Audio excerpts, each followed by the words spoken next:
just working on the Sprinter, and got the fuel tank out, and it is massive. And working out how exactly to change from diesel to petrol, so I'm gonna have to put a different pump in it. So this is all I have left of the original Commodore in-tank unit. Basically gutted it and taken everything out and retrofitted it into the Mercedes in-tank unit. So this is our big tank which I showed before, and this is our fuel sender unit. And what I've done is I've retained the original unit because it seals well and it fits nicely in this tank. I retrofitted a Commodore fuel pump and internal pressure regulator so that I don't have to run lots of different lines to an external reg or a surge tank or anything like that. So I've made it all so it's compact and it fits in the same space. I just have a breather line which is already hooked up, ready to go. I have my wiring for my fuel pump, wiring that comes factory for the fuel gauge, and I've kept that all intact, and just one output because it's internally regulated in the tank.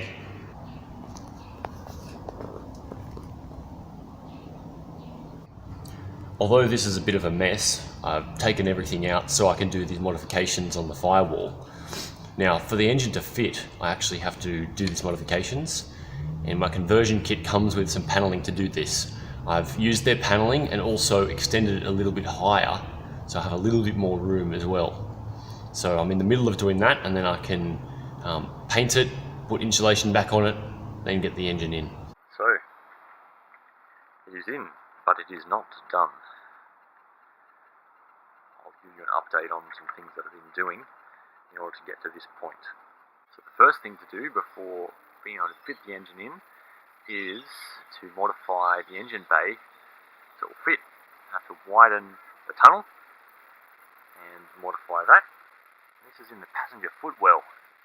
As you can see, that extra section from here around to here is been moved back towards the footwell, and that gives enough space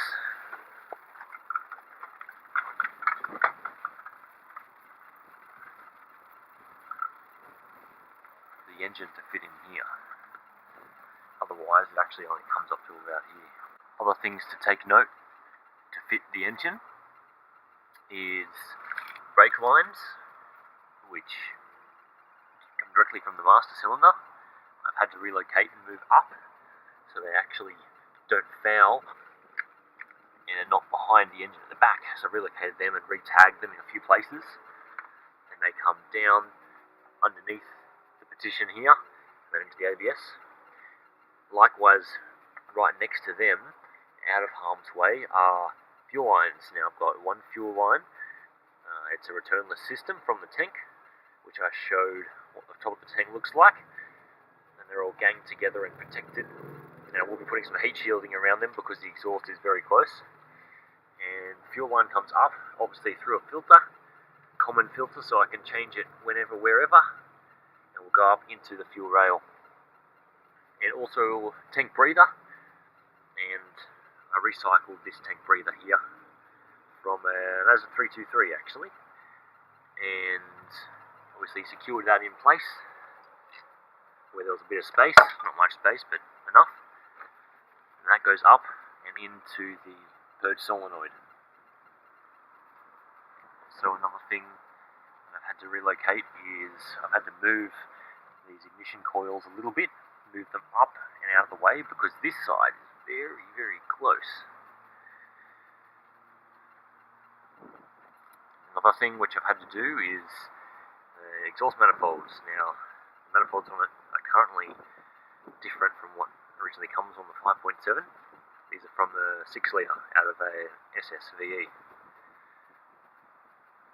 Both sides of those SSVEs. And I'm going to have to modify the cat converters to fit because currently they hit crossmember underneath the engine.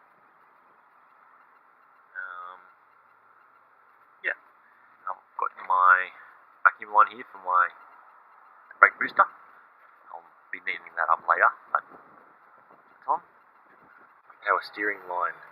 it actually comes very, very close and is the same thread as the back of the power steering pump. However, because the exhaust is right there, we have to change the actual bend that's on the end of this fitting so that it doesn't foul the exhaust when it's screwed in, otherwise it will melt.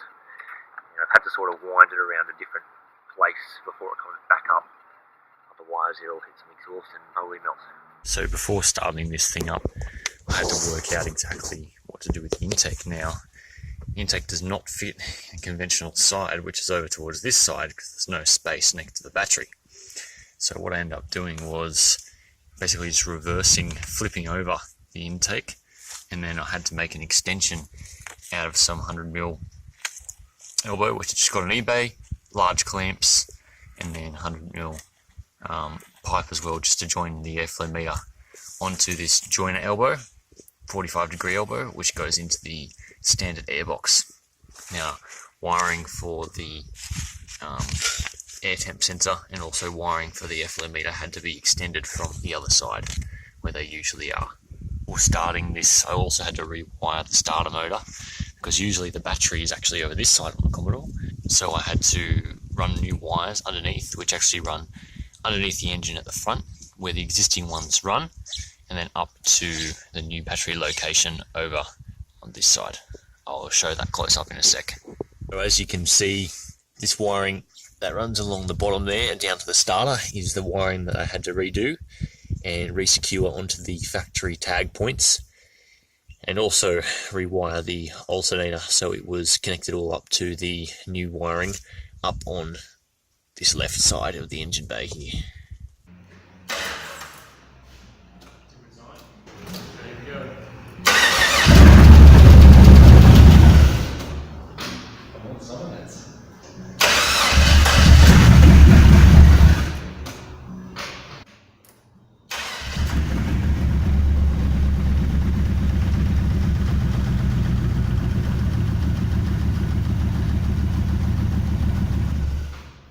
So after getting this started, I had to neaten up all the wiring.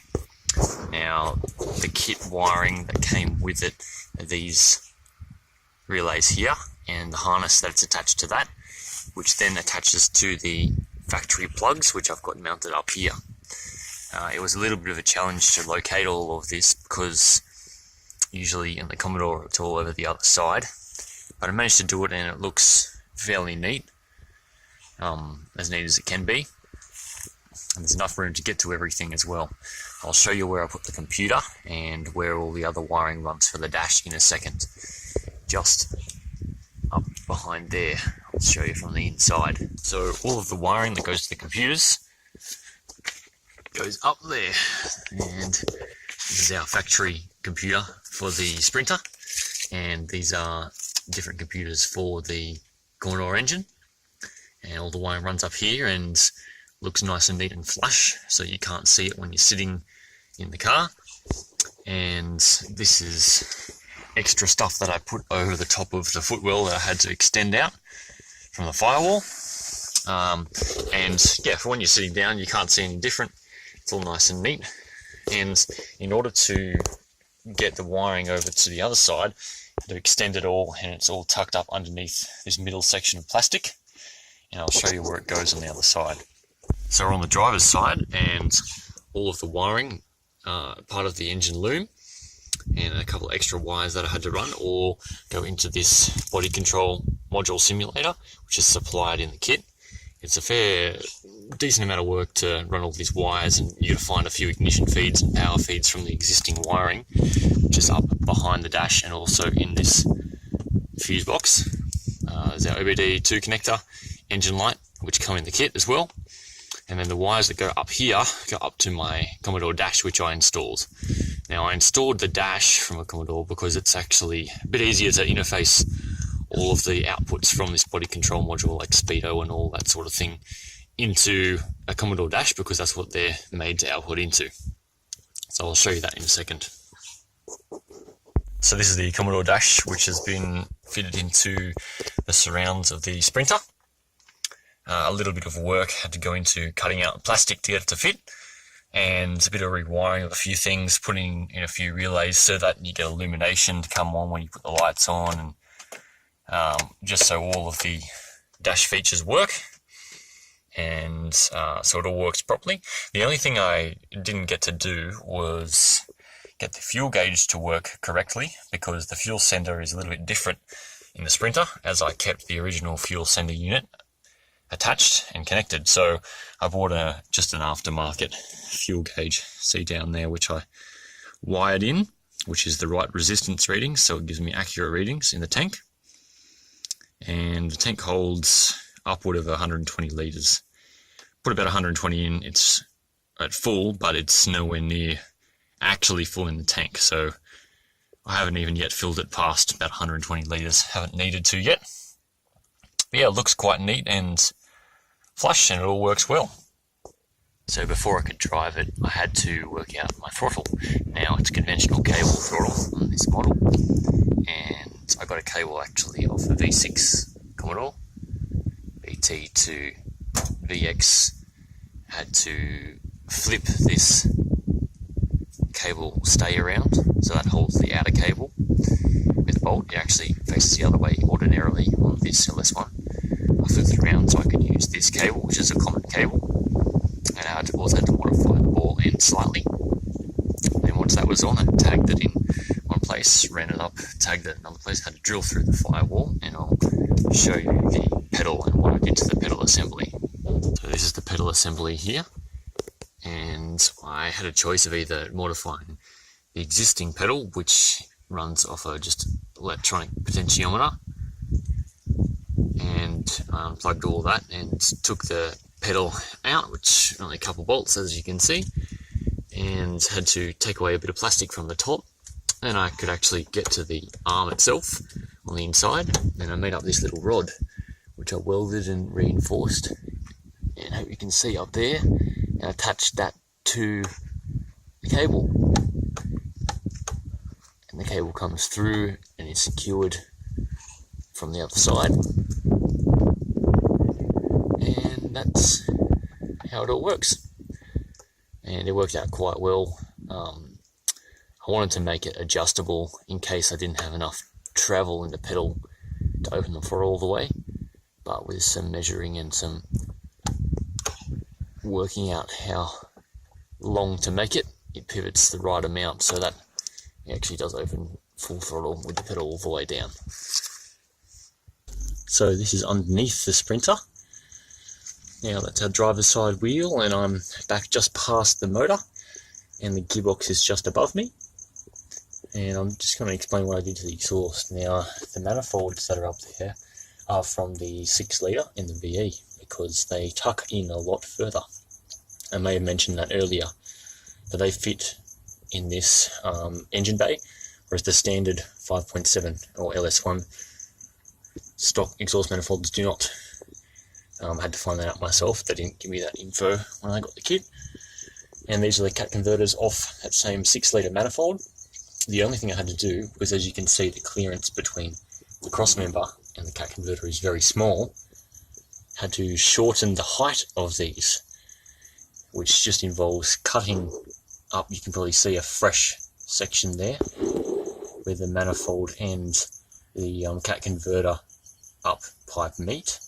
Had to chop that and re-weld the flange back on just above the oxygen sensor on both sides, so that it actually cleared down the bottom there. So I've actually got a bit of space. And after that, I had no exhaust on for a period of time before I got on the road, and I went to the local shop, and he made up a section on either side after the cat converters, and they join together, and in a second I'll show you where they meet, and they join onto the existing Sprinter exhaust.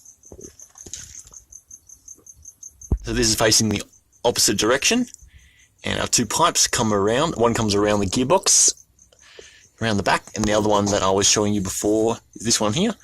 They join together, and then they go onto the original Sprinter exhaust, which is big enough. It's I think it's 2 3/4 inch. So obviously it's not as unrestrictive as a dual system, but this was the easiest option, and the exhaust guy did a good job, and he charged me appropriately.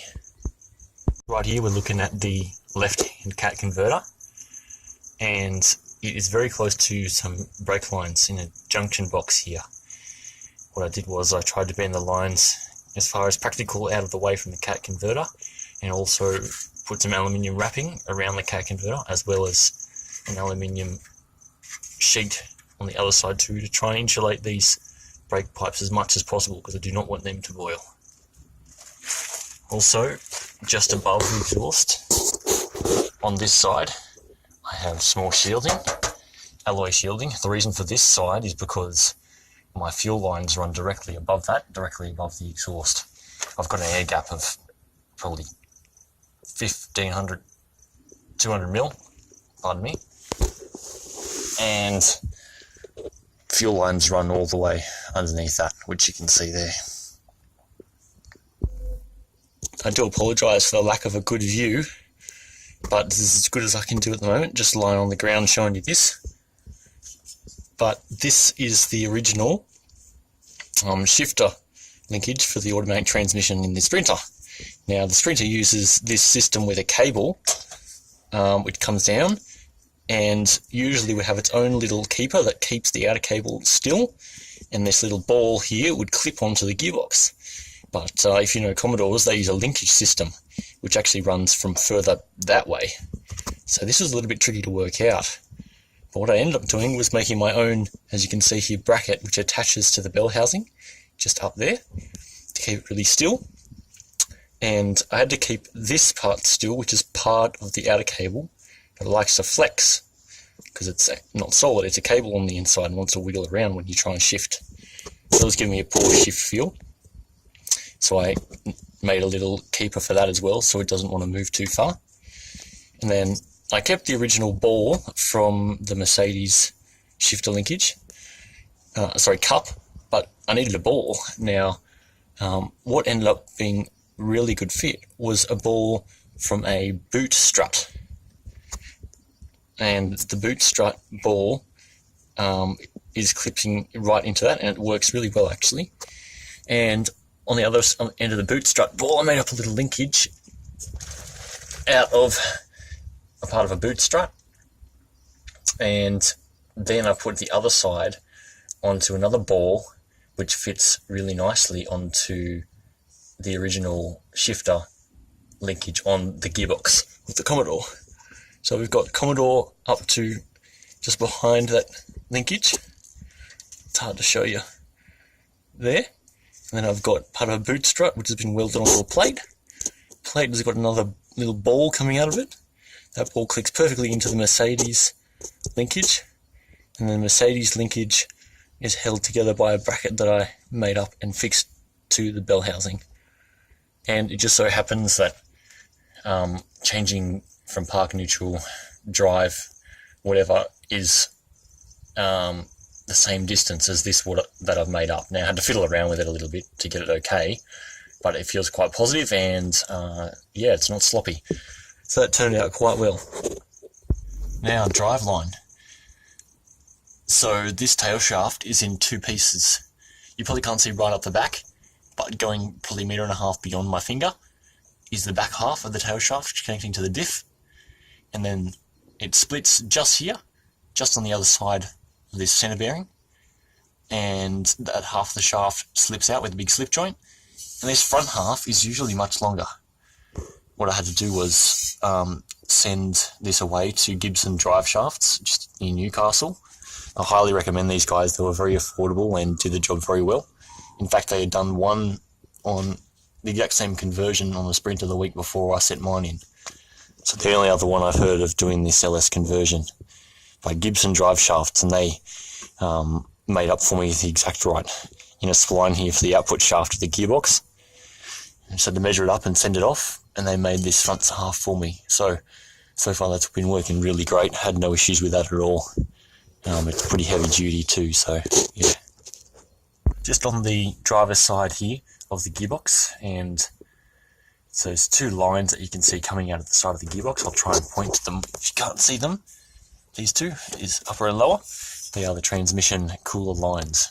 Usually they would run a hard line and run underneath the gearbox, and then run to the front of the engine. But in my case, there's not enough room for that, so I had to make up some couplings and flare a couple of pipes so I could actually get these lines to seal. And they are transmission cooler line, obviously, and they are shielded with plastic as well as a bit of metal shielding, pliable metal shielding, and they run to the front to a little cooler which sits in front of the radiator to keep the transmission cool, and they've been great actually. So the van mechanical is 99% done. We have driven down to Queanbeyan and got it certified by the engineer. Since last time, I can't remember exactly what I was up to, but all the hoses are on and all the hose fittings are done with adapters, which were quite hard to get a hold of. And I got some cooling fans from Subaru Impreza and fit them up and did all the wiring for that. And so far it's going good. Just did an oil flush and oil change. And yeah, so far so good. I did have to replace the alternator because its bearings were starting to wear out.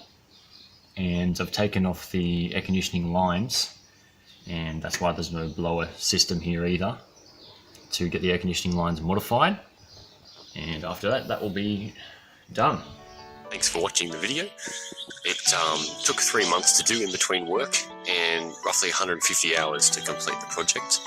And it was a good project. If you have a Sprinter laying around and engine's not working for whatever reason, I would highly recommend looking into the LS swap. The conversion kit I bought was from a mob out of Moree called V6 Conversions. If you have any questions about the project or anything that I missed that you want to find out about, just let me know. And yeah, thanks for watching.